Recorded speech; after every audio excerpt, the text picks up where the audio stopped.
like we're going nowhere, lads. We're going off the map. Once and I told you twice. Why, baby, when you get me nice, oh Lord, be kind to me. Can't you see?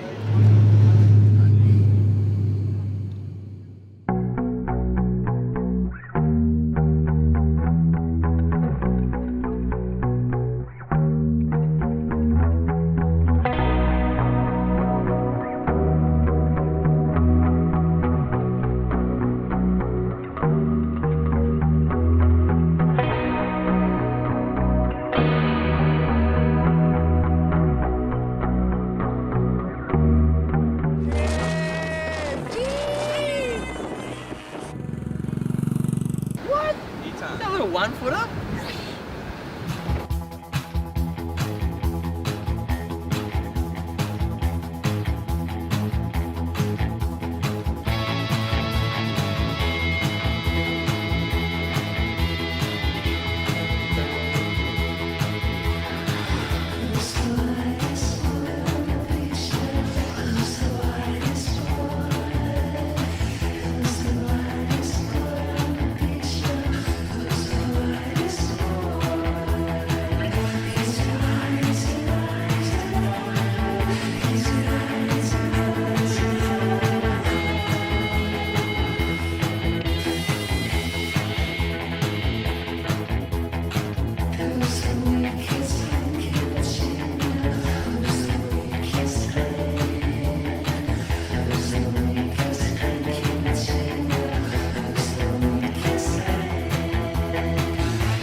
And a 1, 2, 3, go!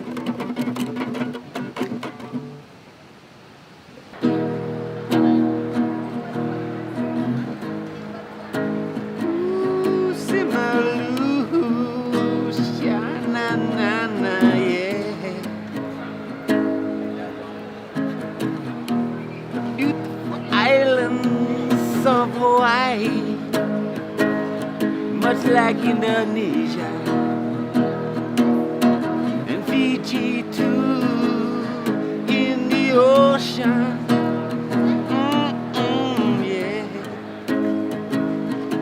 I'll see you in paradise, my love, on the island beach by the palm trees. Yeah, in Hawaii or in Tahiti, JB, Simalu, Lake Pico, Java. I'll see you there. Wanana, shanana, yeah. Ooh, the ocean.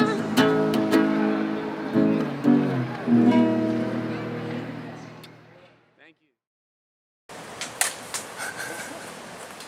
Day 2 or day 3, or they can't even remember. We are going to some hidden island with the boys. It's supposed to be big barrels. We soon shall see.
You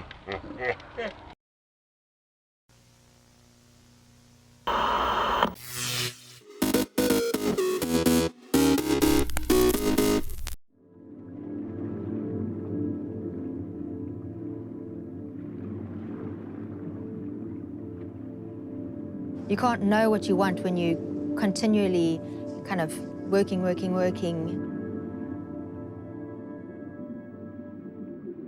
You need to slow down. Start with a hobby and see where it leads you.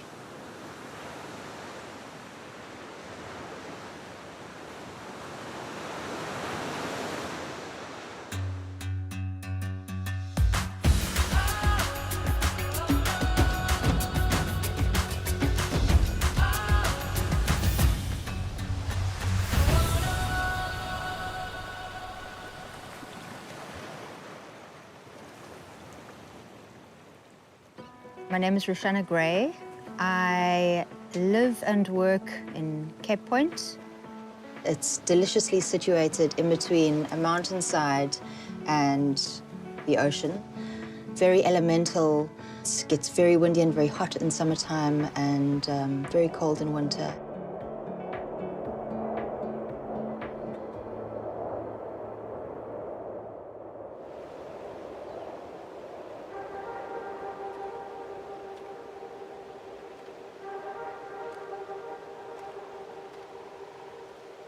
I would say I was floating. I was first working in retail, and then after that I was working quite extensively in the food industry, traveling from my home, which was a box, in a little car, which was a box, to a little office, which was a box. But really it was counting down the hours until the job was over, and then my life would begin. That wasn't living for me.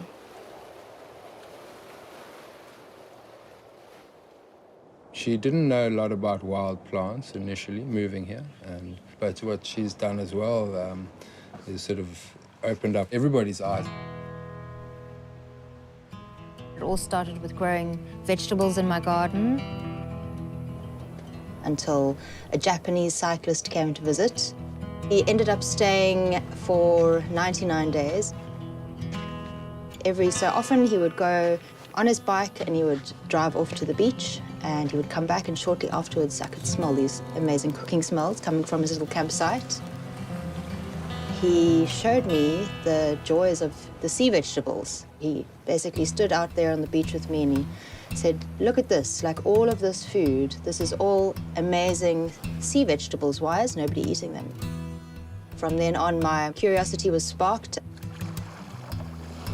Very interestingly enough, seaweeds change their nutritional value depending on what season it is.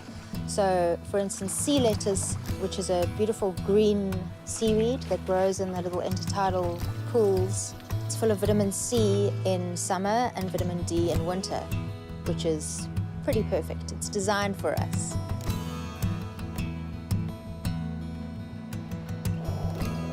My interest in learning more of kind of tracking the edible landscape grew to such an extent that I couldn't keep it to myself anymore. When I first started, everybody thought I was completely crazy, and how could you possibly earn a living from going and collecting your food from the wild and showing people how to eat these weeds and things? And that's how the workshops were born.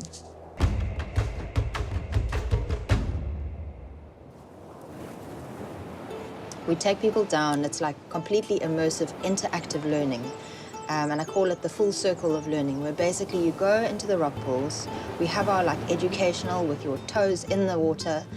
And then you have your exploring time where we set everybody free on the rocks to go and be free and be childlike and just have fun and explore all the different rock pools. It's quite beautiful to watch the process that happens throughout the workshop of gaining knowledge in the rock pools. They'll pick something, then we'll go and prepare it. We'll process the ingredients. They'll start to be able to identifying all the different species, start to call it by its name, forming a little bit of a relationship with these ingredients.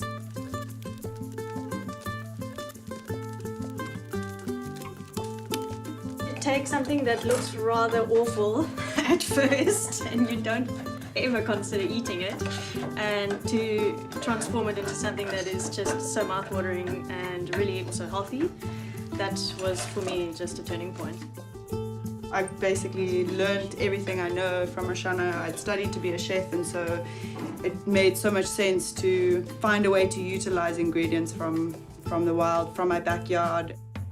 Alikrekel, which is a herbivorous sea snail, was boiled in seawater, minced and mixed with nasturtium mayonnaise, sesame oil, red onions, herbs, and they were served up straight in their shells. Using the soft seaweeds like sea lettuce and rack that you can eat raw, we made sushi and decorated them with edible flowers. And then sitting down at the table with all this beautiful food that everybody has harvested and created into beautiful dishes, then it's like it's a magical moment of sitting down and appreciating everything and then enjoying it together.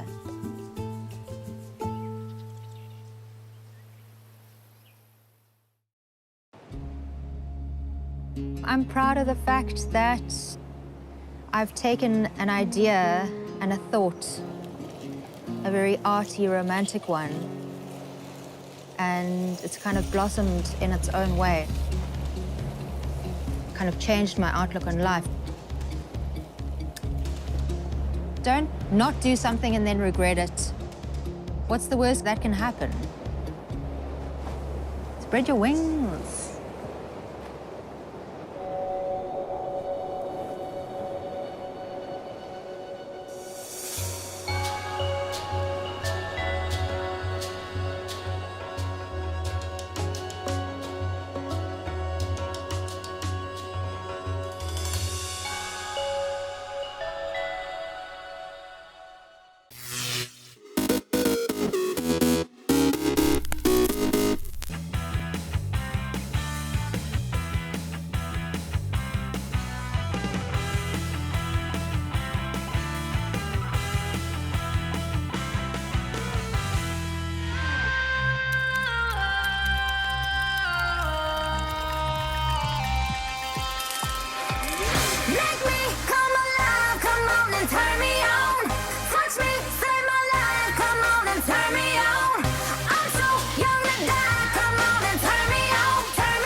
Training in the gym is important for your game because it improves your resiliency and reduces your risk for injury. The moves translate to tennis because the game exists in 3 dimensions. You move forward, backwards, you move side to side. Sometimes it's quickly, sometimes it's slowly, but these moves are going to help develop your ability to get to the ball faster. Hey, I'm Coach Dave. We are here at the Adidas gym. We're going to take you through 6 exercises you can do off court to improve your tennis game. I've got Kofi here who's going to help us demo the exercises. The first move is a squat jump. So with the squat jump, the goal is to develop explosive power that you can use up, down, side to side, front, back on the court. First, he's going to start with his hands up to the sky.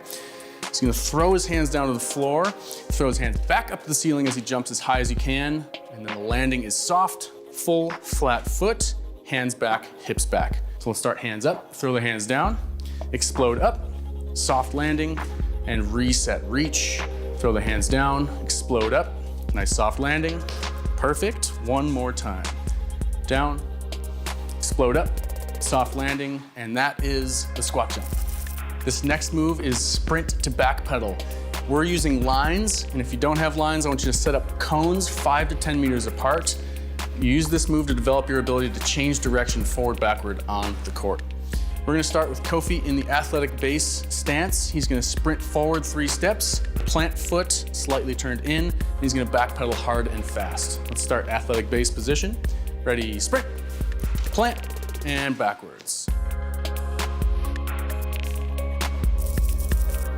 This move is a continuous lateral bound. The goal is to develop explosive strength laterally, which will help you directly on the court. What I want you to do is spend as little time on the ground as possible, exploding laterally as far as possible. So Kofi's gonna start loading on the left leg. He's gonna bound to the right leg as far as he can and back to the left. Continuous, we're gonna do a few more reps. Soft landing to stop. And that's your continuous lateral bound.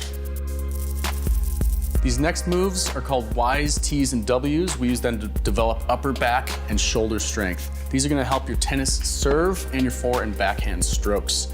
To do these, we're gonna shift the hips back, hinging at the hips, chest down towards the floor, and we're gonna bring the arms up into a Y position, squeezing the shoulders, thumbs to the ceiling, bringing it back down into a T position, focused on rotating at the shoulders, and then a W position, bent elbows, focuses on trying to get the thumbs as high as possible. And those are your Ys, Ts, and Ws. This next sequence is a three-way lunge. We're gonna use this move to develop lower body strength in 3 directions. Your ability to decelerate, to explode, and to change directions. First move is a forward lunge. Kofi's gonna step forward with his right foot, landing on a flat foot, exploding back to the start position, stepping out into a lateral lunge, keeping that foot flat, exploding back, and then reverse lunge. You can load this move up with dumbbells or kettlebells if you are an advanced trainee. This next move is a plank with rotation. We're gonna use this to develop strength in the shoulders, torso, and hips, and specifically the obliques, which are gonna help you absorb force in your racket swings. We're gonna start in a plank position with the thumbs touching, feet slightly wider than the hips. Kofi is going to rotate his left hand to the sky, following it with his eyes, and he's gonna end up on the sides of his feet, rotating back down, match hands, rotating right hand to the sky, following with the eyes. Slow and in control, left up to the sky. People should prepare their mind and body for training by recognizing that consistency is key and that you don't get everything from one workout, from one meal, from one night of sleep. It requires long-term commitment. Because the stronger you are off court, the more likely you are to be able to express that strength on the court and making you a better athlete.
The Kalahari's got its own draw.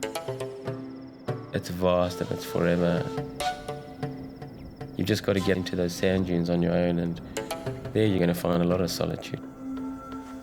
It can seem like a place of massive emptiness, but you suddenly find 5, 6 different animal tracks right there.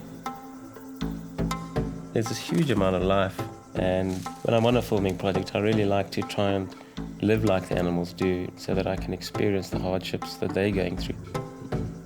I want to see wildlife in a totally different context, and that's really, I suppose, what draws me to the Kalahari. It's the vastness and the openness. I really enjoy being able to see these massive distances. Those are great images and things that stick with you.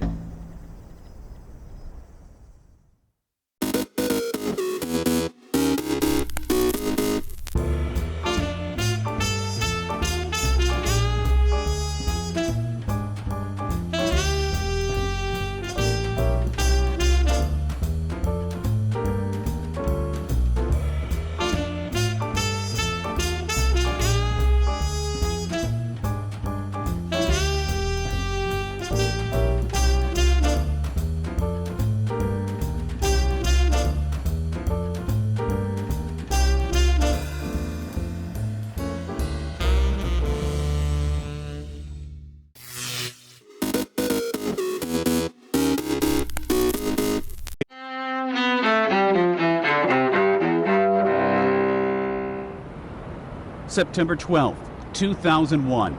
It's the day after the terrorist attacks on New York and Washington that killed thousands of Americans. In New York, stunned rescue workers search for bodies in the smoking rubble of the World Trade Center.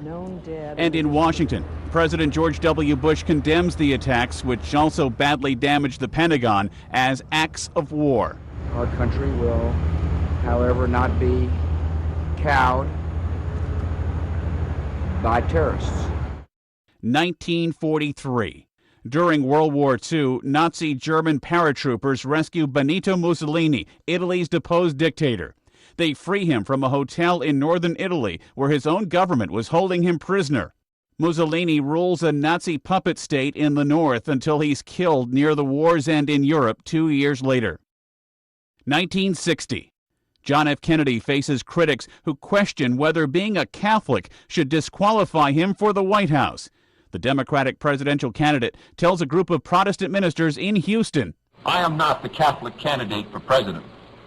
I am the Democratic Party's candidate for president, who happens also to be a Catholic. I do not speak for my church on public matters, and the church does not speak for me. Kennedy becomes America's first Catholic president when he narrowly defeats Richard Nixon that fall. 1953. Wedding bells for a future White House couple as Kennedy marries Jacqueline Bouvier in Newport, Rhode Island. 1977.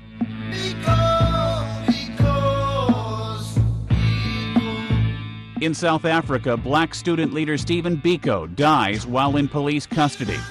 His death triggers a global outcry against South Africa's racist apartheid regime. And 2003, in Nashville, singer Johnny Cash, the Man in Black, dies of complications from diabetes. The country music legend was 71. Today in history, September 12th. Ed Donahue, The Associated Press.